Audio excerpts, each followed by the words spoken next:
वेद न जाने भेद को, मैं वेदन में नाही। खोजन हारा पाएगा, मिल जाऊं छिन माही। नमस्कार दोस्तों, मैं विनाश दास रेशनल कबीर यूट्यूब चैनल में आप सबका हार्दिक स्वागत करता हूं। साथियों, यदि चैनल को सब्सक्राइब नहीं किए हैं तो सब्सक्राइब जरूर करें। शेयर करके अपने सभी ग्रुपों में सभी मित्रों तक पहुंचाएं। बेल आइकन को प्रेस करें, ऑल नोटिफिकेशन ऑन रखें ताकि हर नया अपडेट आप तक पहुंच सके। और दोस्तों, लाइक और कमेंट जरूर करें। इस चैनल का उद्देश्य किसी भी जाति, धर्म, संप्रदाय या व्यक्ति विशेष को आहत पहुंचाना नहीं है। इस चैनल का उद्देश्य है जन जन में वैज्ञानिक सोच पैदा करना, तर्कशीलता को विकसित करना और समाज के विकास में अपना भागीदारी सुनिश्चित करना। साथियों, मैंने एक साखी कही है, उसके अर्थ में कह देता हूँ। इसके बाद आज के प्रसंग पर चलते हैं। अभी हम लोग कबीर और रामानंद का अनुशीलन कर रहे हैं और काफ़ी दिनों से कर रहे हैं। इसी के क्रम में आगे बढ़ेंगे। वेद न जाने भेद को, वेद जो है सत्य का भेद नहीं जानते। वेदों में पशुओं को काट करके और स्वाहा स्वाहा कर्म कांड करने के जो विधि लिखा है, घोड़ा काट कर, गाय काट कर, बकरा काट कर, आदमी काट कर, वो धर्म का सच्चा मर्म नहीं जानते। उस समय की जैसी रीति रिवाज थी, जैसा उनको सूझा, जैसा उन्हें समझ में आया, वैसा उन्होंने लिखा। दोस्तों, धर्म का सच्चा भेद, सच्चा मर्म दया और करुणा है। जहाँ किसी प्राणियों को सताया न जाए, दुख न दिया जाए और सहायता करने की, मदद करने की कोशिश किया जाए, ऐसी भावना हमारे अंदर उठती है ना, तो समझ लीजिए हम धर्म के मर्म को जानते हैं। वेदों के लेखक के अंदर ये भावना नहीं थी। अगर होती तो वैदिकी हिंसा हिंसा न भवती, ऐसी सोच नहीं रखते। इसलिए सतगुरु ने कहा कि वेद जो है सत्य के भेद नहीं जानते हैं। और मेरी सच्चाई को, मेरी आइडियोलॉजी को यदि ढूंढना चाहते हो, सुख के रास्ता को यदि ढूंढना चाहते हो, दुख निवृत्ति के रास्ता को यदि ढूंढना चाहते हो, तो उसके लिए मेरी आइडियोलॉजी है, मेरी विचारधारा है। और वह जो है दया, करुणा और आत्मसंतोष का विचारधारा है।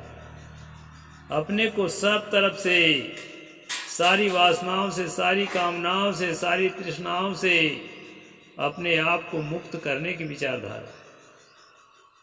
साथियों, जिन लोगों को भ्रम है कि कबीर साहेब वेदों में मिलते हैं, जिन लोगों को भ्रम है कि कबीर साहेब में वेद मिलते हैं, वो दोनों ही झूठे हैं। जो ढूंढने वाला है वो छिन में ही पा जाता है, क्योंकि आत्म अस्तित्व को, अपने स्वयं की अस्तित्व को ढूंढने में कोई टाइम नहीं लगता है। आप तो हो ही, आपसे दूर आप थोड़े हो। सिर्फ अपने आप को शांत करना है, सिर्फ अपने आप को संसार के आकर्षण से, संसार के उलझन से, संसार के परेशानियों से अपने आप को मुक्त करके शांत अवस्था, सहज अवस्था, निर्वाण अवस्था का अनुभव करना है। यही जो है सत्य को खोजने का रास्ता है। तो चलते हैं दोस्तों। कल हमने पिछले एपिसोड में देखा था कि अंधभक्त कहता है कि ये वेद शास्त्र हैं, परमात्मा के वचन हैं, इसको काटा नहीं जा सकता। गुरु परंपरा ने हमारे ऊपर जो है स्थापित कर दिया है, हमारे दिमाग में, समाज में। ये मिटाने के लिए नहीं है, ये सनातन धर्म है। ऐसा जब अंधभक्त ने कहा तो सतगुरु कबीर साहिब ने कहा, गोबर कोट उठायो हो रमैया राम, परिहर जय बेहु खेत हो रमैया राम।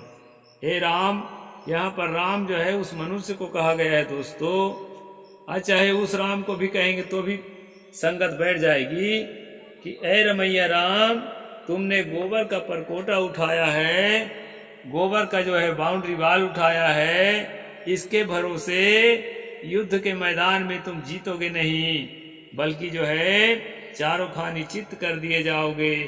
ऐसा सतगुरु ने कहा। परिहर जय खेत हो रमैया राम।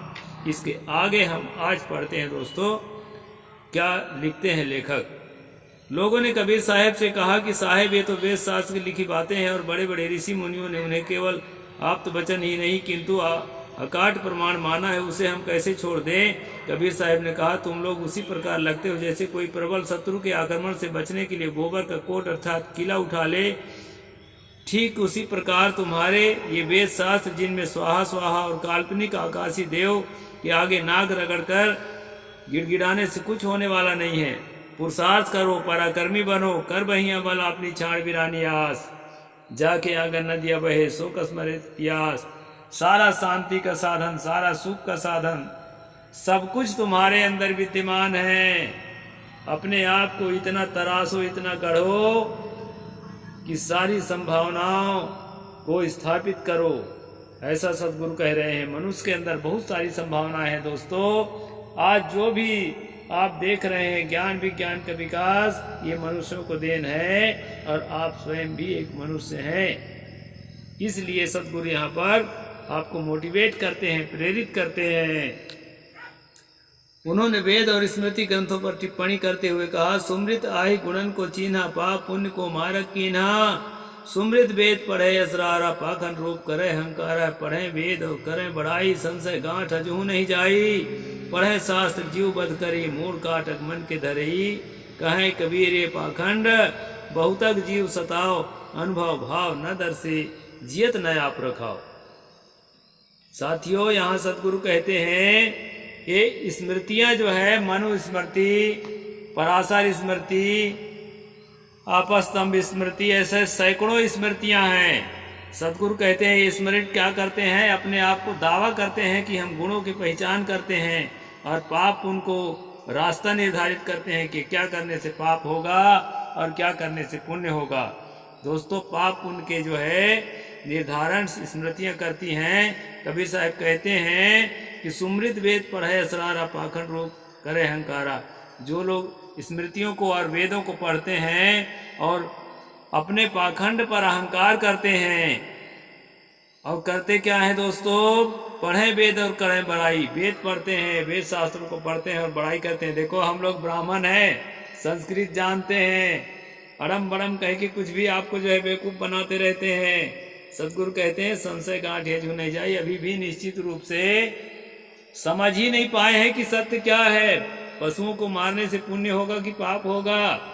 स्वाहा स्वाहा कर रहे हैं, पशुओं को आहुति दे रहे हैं, हवन कर रहे हैं। कबीर साहब के ज़माने में ऐसा होता था दोस्तों। अभी अभी थोड़ा सुधर गए हैं, तो अब जो है घी को, शक्कर को और मेवों को, चावल को, तिली को, ये सबको एक में लपेट के हवन किया जाता है। अच्छी बात है, कम से कम थोड़ा सुधार हुआ है। तो सदगुरु कहते हैं पढ़े शास्त्र जीव बध करे, मूड काटक बन के धरे। शास्त्र तो पढ़ते हैं लेकिन जीव का वध करते हैं और उसका सिर काट करके उसके गर्दन से झटका मार करके और जो है सामने रखते हैं अपने देवियों के। कहें कबीर पाखंड बहुतक जीव सताओ। ऐसे पाखंड करने वाले लोग बहुत से प्राणियों को दुख दे रहे हैं और उसी को जो है कहते हैं कि हम क्या हैं, धर्म कर रहे हैं। अनुभव भाव न दर से जियत न आप रखाओ। इनके अंदर से ये अनुभूति नहीं हो रही है कि पीड़ा सबके लिए पीड़ा है। जैसे मेरे लिए पीड़ा है वैसे दूसरे के लिए पीड़ा है। तथागत बुद्ध ने कहा था अतानंग उपमंग कत्वा ना हन्ये ना घाते। अपने से अनुभव करो, अपने साथ तुलना करके देखो कि एक सुई चुभने से तुम्हें कितना पीड़ा होती है। इसके बाद जो है किसी प्राणी को कष्ट देने का या उसको मारने का विचार करो। इसलिए जो है किसी प्राणी को मारना हमारे सम्यक संस्कृति में गलत माना गया है दोस्तों। किसी भी प्राणी को सताओ मत, किसी को दुख मत दो, यही धर्म का रास्ता है। पुनः वेदवादी पंडितों को संबोधित करते हो सतगुरु कबीर साहब कहते हैं, वेद पढ़ पढ़ के तुम बहुत चतुराई दिखाते हो, किंतु मुझे यह तो बताओ कि शब्दों के रटने से तुम्हारी मुक्ति कैसे होगी। जिस ब्रह्मा जी को तुम लोग चारों वेदों के रचयिता मानते हो, मुक्ति का रहस्य वह भी नहीं जान सके। मुक्ति का मतलब होता है कुंठाओं से मुक्ति, मानसिक क्लेश से मुक्ति, सहज अवस्था, निर्वाण अवस्था, और ये जीते जी होता है दोस्तों। तो इस अवस्था में पहुंचना मुक्ति है, इसका भेद ब्रह्मा जी नहीं समझ पाए। दान पुण्य का बखान उन्होंने बहुत किया, क्योंकि दान लेने से उनका रोजी रोटी में, संसार के संपत्ति के बटोरने में उनका धर्म पूरा होता है। उसी को असली धर्म मान बैठा था ब्रह्मा और उसके चेले लोग। इसको सतगुरु यहाँ कहते हैं, दान पुण्य करने के लिए लोगों को बड़े जोर डालते हो, किंतु अपने मरण की खबर न जाना, अर्थात जो है अपने मरने के पहले अपने आप को कैसे शांत कर लें कि निर्वाण अवस्था, सहज अवस्था में कैसे पहुँचें, इसका भेद ब्रह्मा भी नहीं जाना। और विष्णु शिव को तो बात ही नहीं है, कोई परमात्मा ईश्वर कहलाने वाला कोई नहीं जाना, तभी ईश्वर परमात्मा कहलाते रहे। पढ़ी पढ़ी पंडित करू चतुराई, निज मुक्ति मोहि कहूँ समझाई, कहाँ बसे पुरुष कौन सा गाऊं, सो पंडित मोहि सुनावहु नाऊ। चार वेद ब्रह्म निष्ठाना, मुक्ति का मरम उनहु नहीं जाना, दान पुण्य उन बहुत बखाना है, अपने मरण की खबर न जाना। जस खर चंदन लादे उभारा, परिमल बास न जान गंवारा, कहें कबीर खोजे असमाना, सो न मिला जाए अभिमाना। यहाँ सतगुरु कहते हैं, गधे के पीठ पर चंदन का बोझ लाद देने पर भी वह मूढ़ पशु चंदन के सुगंध से अपरिचित ही रह जाता है, उसका गुण महिमा नहीं जानता। इसी प्रकार वेद शास्त्रों का बोझा ढोने वाले पंडित आत्मज्ञान से, स्वसत्ता के ज्ञान से, शांति के ज्ञान से, सहज अवस्था के ज्ञान से, निर्वाण दशा के ज्ञान से अनभिज्ञ रह जाते हैं, केवल कर्म कांडों में उलझ कर रह जाते हैं। इस प्रकार दोस्तों कबीर साहब कहते हैं, पंडित भूले पढ़ी गुण वेदा, आप अपन पौ जानो न भेदा, संजा तर्पण हो सटकर्मा, ई बहुरूप करे अस धर्मा, गायत्री उपचार पढ़ाई, पूछो जाए मुक्ति किन पाई। लगता है कबीर साहब के समय में ब्राह्मण बड़े अहंकारी हो गए थे, इसलिए उन्होंने बार बार कहा है, झूठे गर्भ भूलो मत कोई, हिंदू तुलु झूठ कुल दोई, छाड़ कपट नर अधिक सयानी, कहे कबीर भजू सारंग पानी। तो इस प्रकार से दोस्तों सतगुरु कबीर साहब जो है झूठे धर्म को, नकली धर्म को, कर्मकांड को जो धर्म मान रहे थे, जीव हत्या करके स्वाहा करना जो अपना धर्म मान रहे थे, और वेद को अपना ग्रंथ मान रहे थे। सतगुरु ने कहा वेदों में जीव हत्या का संदेश है, इसलिए वेदों को धर्म का नहीं बल्कि पाखंड का ग्रंथ मानना चाहिए। जो लोग कबीर को वेद में ढूंढते हैं, जो लोग कबीर में वेद ढूंढते हैं, वो बहुत भूले हुए हैं, उन्हें कबीर वाणी का ठीक से अध्ययन करना चाहिए साथियों। आगे कहते हैं, पंडित माते पढ़ी पुराण।